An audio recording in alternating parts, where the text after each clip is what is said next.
Hello students, how are you.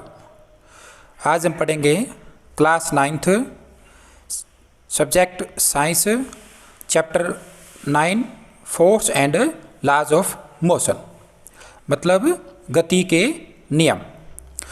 पहले नियम के बारे में हम पढ़ चुके हैं। आज हम पढ़ेंगे गति का द्वितीय नियम। गति के 3 नियमों का आज दूसरा नियम हम सीखेंगे। गति का द्वितीय नियम क्या होता है। द्वितीय नियम को पढ़ने से पहले हमें 3 मुख्य बातें जानने अति आवश्यक है। सबसे पहला जड़त्व, हमें जड़त्व के बारे में जानना होगा। उसके बाद द्रव्यमान, द्रव्यमान क्या होता है उसके बारे में पढ़ेंगे। और अंत में हम सीखेंगे संवेग। इन तीनों के बारे में जानने के बाद ही हम गति के द्वितीय नियम को सीख पाएंगे। तो आइए जानते हैं जड़त्व। जड़त्व क्या होता है। इसको सीखने के लिए हम एक छोटी सी गतिविधि करते हैं। इसके लिए हम क्या करेंगे, एक ग्लास, एक कार्डबोर्ड और एक कॉइन लेंगे। कॉइन को हम कार्डबोर्ड के ऊपर रखेंगे और कार्डबोर्ड को गति प्रदान करेंगे। गति के कारण कार्डबोर्ड दूर चला गया और विराम अवस्था के होने के कारण सिक्का ग्लास के अंदर गिर गया। इस गतिविधि से हम क्या सीखते हैं कि प्रत्येक वस्तु अपनी मूल अवस्था को बनाए रखना चाहती है। गतिशील वस्तु गति में रहना चाहेगी और विराम की वस्तु विराम में ही रहना चाहती है। जैसे इस गतिविधि में अपने जड़त्व के कारण, विराम के जड़त्व के कारण सिक्का गिलास के अंदर गिर गया और कार्डबोर्ड गति में होने के कारण दूर चला गया। अब हम जानेंगे द्रव्यमान के बारे में। ये एक ठेला गाड़ी है। आप सब जानते हैं कि कोई भी व्यक्ति इसको आसानी से चला सकता है क्योंकि इसका द्रव्यमान और जड़त्व कम है। इसको आसानी से चलाया जा सकता है धक्का दे करके। और ये रेलगाड़ी, क्या हम रेलगाड़ी को भी ऐसे ही धक्का दे करके चला सकते हैं? आपका जवाब होगा नहीं, बिल्कुल इसको धक्का दे करके नहीं चलाया जा सकता। क्यों नहीं चला सकते? क्योंकि इसका जड़त्व अधिक है, जिसके कारण इसका द्रव्यमान भी अधिक है। तो द्रव्यमान क्या होता है? किसी वस्तु के जड़त्व की माप को ही उसका हम क्या कहेंगे, द्रव्यमान। तो जड़त्व और द्रव्यमान के बाद अब आप जानते हैं संवेग के बारे में। संवेग क्या होता है, इसको भी हम कुछ उदाहरणों से समझते हैं। जैसे ये 2 खिलाड़ी टेबल टेनिस खेल रहे हैं। टेबल टेनिस की बॉल बिल्कुल हल्की, कम द्रव्यमान वाली होती है। अगर ये किसी खिलाड़ी को छू जाए, लग जाए, तो उस खिलाड़ी को ज़्यादा नुकसान नहीं पहुंचाती है क्योंकि इसका द्रव्यमान कम है। इसके अतिरिक्त जब हम क्रिकेट खेलते हैं, क्रिकेट की बॉल वज़न में, द्रव्यमान में ज़्यादा होती है। अगर वो किसी खिलाड़ी को लग जाए तो निश्चित रूप से खिलाड़ी को चोट पहुंचा सकती है, हानि हो सकती है। एक अन्य उदाहरण देखते हैं। रोड के किनारे खड़ा हुआ ट्रक, जिसका द्रव्यमान बहुत ज़्यादा है, जड़त्व बहुत ज़्यादा है, लेकिन ये किसी व्यक्ति को नुकसान नहीं पहुंचाता। इसके अतिरिक्त जब बंदूक से गोली निकलती है, गोली का द्रव्यमान बहुत कम होता है लेकिन वेग बहुत ज़्यादा होता है, तो ये किसी व्यक्ति को भारी क्षति पहुंचा सकती है। इन 2 उदाहरणों से हमें पता चलता है कि किसी वस्तु द्वारा उत्पन्न प्रभाव उस वस्तु के द्रव्यमान और वेग दोनों पर ही निर्भर करता है। द्रव्यमान कम है, वेग ज़्यादा है, तो उसका प्रभाव अलग रहेगा, और वेग कम है, द्रव्यमान ज़्यादा है, तो उसका प्रभाव अलग रहेगा। तो मान लीजिए किसी वस्तु का द्रव्यमान m और वेग v हो, तो उसका संवेग क्या होगा? द्रव्यमान और वेग का गुणनफल। अगर वस्तु का द्रव्यमान m है, वेग v है, तो संवेग को हम कैसे दिखाएंगे? m गुणा v।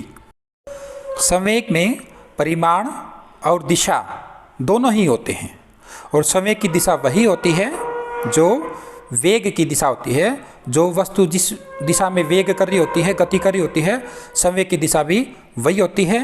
अर्थात संवेग भी क्या है? एक सदिश राशि है। अब इसकी बात करते हैं मात्रक की। संवेग का मात्रक क्या होगा? द्रव्यमान और वेग का जो मात्रक है, द्रव्यमान का मात्रक किलोग्राम और वेग का मात्रक मीटर प्रति सेकंड। आइए अब बात करते हैं गति के द्वितीय नियम की। इसको भी हम एक उदाहरण से समझेंगे। जैसे दो व्यक्ति गाड़ी को स्टार्ट करने के लिए इसको धक्का लगा रहे हैं। अगर ये अचानक से धक्का लगाकर इसको छोड़ देते हैं, इसके संवेग में कोई परिवर्तन नहीं होता है, तो गाड़ी स्टार्ट नहीं होएगी। अगर यही दो व्यक्ति इसी गाड़ी को कुछ समय लगातार धक्का लगाएं तो ये गाड़ी निश्चित रूप से स्टार्ट हो जाएगी। इसका क्या कारण हुआ? जब गाड़ी को अचानक धक्का लगाया और छोड़ दिया तो इसके संवेग में कोई परिवर्तन नहीं हुआ, और कुछ समय के लिए लगाया तो इसके संवेग में कुछ समय तक परिवर्तन हुआ। तो गति का द्वितीय नियम हमें क्या बताता है? किसी वस्तु के संवेग परिवर्तन की दर उस पर लगने वाले असंतुलित बल की दिशा में बल के समानुपाती होती है। इससे एक बात तो स्पष्ट होती है कि कार के संवेग में जो परिवर्तन हुआ वो बल के परिमाण से ही नहीं होता, केवल बल के परिमाण से नहीं होता, बल्कि उस समय से भी होता है जितने समय तक उस कार के ऊपर बल लगाया गया है। अगर अचानक से धक्का लगा दिया, पूरा बल लगा दिया कुछ ही समय के लिए, तो उसके संवेग में परिवर्तन नहीं होता। लेकिन बल लगाया जाता है और कुछ ज़्यादा समय के लिए बल लगाया जाता है तो उसके संवेग में परिवर्तन होता है। इसे ही गति का द्वितीय नियम कहा जाता है। गति के द्वितीय नियम की गणितीय अवधारणा से ये बिल्कुल स्पष्ट हो जाएगा। आइए अब हम सीखते हैं गति के द्वितीय नियम की गणितीय अवधारणा, इसको गणितीय रूप में किस प्रकार से व्यक्त करते हैं। अब हम सीखते हैं गति के द्वितीय नियम की गणितीय अवधारणा, उसको गणितीय रूप में किस प्रकार से हम व्यक्त कर सकते हैं। इसके लिए हम क्या करेंगे? मान लीजिए हमारे पास एक वस्तु है और जिसका द्रव्यमान है m और उसका आरंभिक वेग u। आरंभिक वेग से मतलब वो m द्रव्यमान की वस्तु और u वेग से अभी गतिशील है, वो गति में है, इसका द्रव्यमान m है और उसका वेग u है। अब हम क्या करते हैं? इसके ऊपर बल लगाते हैं। मान लीजिए हम इसके ऊपर F बल लगाते हैं इस वस्तु के ऊपर, और F बल कितने समय के लिए लगाते हैं? F बल हम t समय के लिए लगाते हैं। एक वस्तु जो पहले से गतिशील है, इसका द्रव्यमान m है, हम उसके ऊपर F बल लगाएंगे t समय। अब निश्चित रूप से जब किसी गतिशील वस्तु के ऊपर बल लगाते हैं तो उसके वेग में परिवर्तन होता है, ये हम पहले पढ़ चुके हैं। तो इसके वेग में भी परिवर्तन होगा। मान लीजिए इसका वेग u से बदलकर v हो गया, t समय तक हमने इस पे बल लगाया और इसका वेग u से बदल करके v हो गया। आरंभिक वेग u और अंतिम वेग v हो गया। अब हमने सीखा था संवेग। ये जो वस्तु है m द्रव्यमान u वेग से गतिशील, तो इसका संवेग कितना होगा? हाँ, संवेग हमने पहले पढ़ा है। संवेग क्या होता है? द्रव्यमान और वेग का गुणनफल। जैसे अभी हमने पढ़ा था, एक बंदूक से गोली निकलती है, छोटे से द्रव्यमान की होती है, लेकिन उसके बाद भी वो बहुत ज्यादा नुकसान पहुंचा सकती है क्योंकि उसका वेग बहुत अधिक होता है। तो इस वस्तु का द्रव्यमान m है और वेग u है, तो इसका समय कितना होगा? m और गुणा u। मान लीजिए समय है t1, m और u, इसका आरंभिक समय m गुणा u। अब t समय तक हमने इस पे बल लगाया, t समय तक बल लगाने के बाद इसके वेग में परिवर्तन हुआ। अब वेग में परिवर्तन हुआ तो निश्चित तौर पर इसके संवेग में भी परिवर्तन होगा। मान लीजिए इसका संवेग हो गया t समय के बाद t2। संवेग वही होता है, द्रव्यमान गुणा वेग। द्रव्यमान वस्तु का वही है, सेम टू सेम m और वेग v। पहले संवेग t1, अब संवेग t2। अब संवेग में परिवर्तन कितना होगा? अब यहां निकालेंगे हम संवेग में परिवर्तन। संवेग में परिवर्तन। कितना परिवर्तन होगा? P2 माइनस P1, बाद में से में P2, पहले से में P1, परिवर्तन कितना होगा? P2 minus P1। P2 हमारे पास कितना है? NV, और P1 हमारे पास कितना है? NU। ये समय में परिवर्तन हुआ। T समय के बाद जब हमने T समय इसके ऊपर बल लगाया तो इतना समय में परिवर्तन हुआ। अब हमारा गति का दूसरा नियम क्या कहता है? जो संवेग परिवर्तन की दर है, संवेग परिवर्तन की दर, संवेग परिवर्तन की दर, संवेग परिवर्तन की दर, इसमें क्या होगी? ये संवेग परिवर्तन और दर के लिए कितने समय के लिए हुआ है? ये है हमारी संवेग परिवर्तन की दर। और द्वितीय नियम क्या कहता है? वस्तु के ऊपर लगाया गया बल, इस वस्तु के ऊपर लगाया गया बल संवेग परिवर्तन की दर के, संवेग परिवर्तन की दर के क्या होता है? समानुपाती होता है।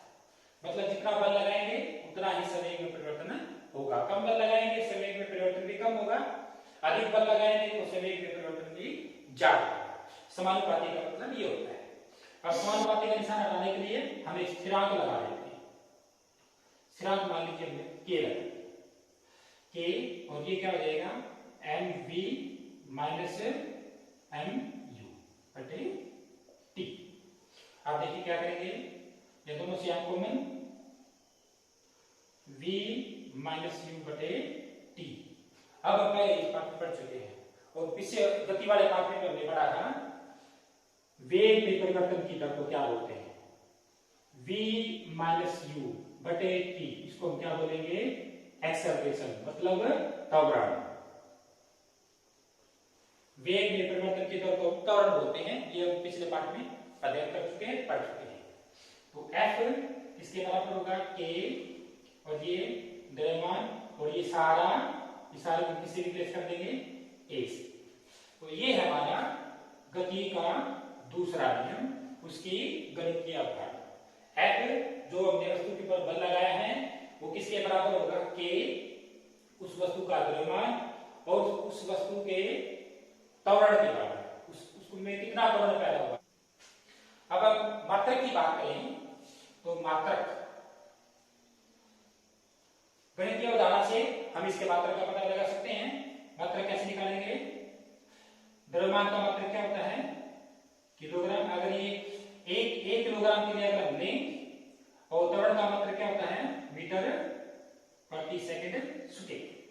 यही किलोग्राम मीटर प्रति सेकंड स्क्वायर, यही फोर्स का, बल का मात्रक होगा। इसे हम 1 न्यूटन भी बोलते हैं।